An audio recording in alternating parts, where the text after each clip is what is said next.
Salut les amis, Mbotia Beno Bapangi. J'aimerais partager avec vous une histoire quelque peu insolite. Il existe dans mon pays une langue gratifiée par la constitution de langue nationale, donc reconnue comme le deuxième ou le troisième moyen d'expression après le français. Cette langue, elle est forte de plus de 10 millions de locuteurs entre les deux Congos, l'enclave du Kabila et l'Angola. Vous rendez-vous compte, plus de 10 millions de personnes parlent cette langue. Malheureusement, elle n'est pas enseignée dans nos écoles et je ne comprends pas pourquoi. Dans certains milieux scolaires, les enseignants découragent même ces jeunes locuteurs en la qualifiant de langue du diable.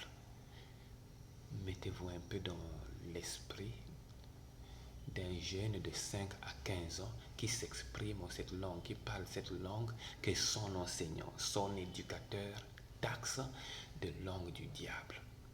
Et pire encore, dans certaines familles dont le père et la mère s'échangent pourtant en cette langue. Donc le couple parle cette langue, mais ils ont choisi tout bonnement de ne pas l'enseigner à leurs enfants. Ils refusent que leurs enfants parlent leur langue, leur propre langue. Leurs enfants parlent tout bonnement le français. Bizarre, non? Alors, s'il vous plaît, vous qui m'écoutez d'ailleurs, ne faites pas ça chez vous, dans votre pays. Ne copiez pas ce mauvais exemple congolais dans votre pays. Et vous, Congolais, arrêtons ça dans nos familles.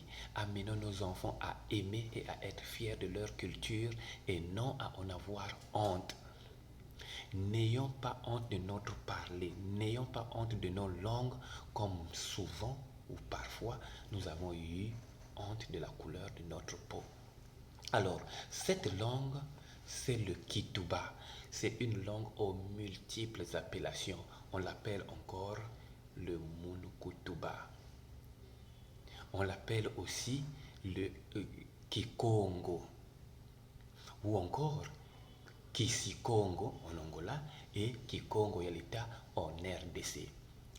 Dans mes prochaines vidéos, nous allons apprendre à parler Kituba.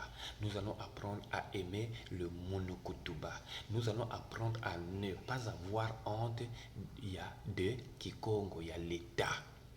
C'est pourquoi nous allons commencer d'abord par comprendre son histoire, c'est-à-dire quand et comment cette langue est née. Alors, Petite Zonzen Kikongo, merci beaucoup et bye bye.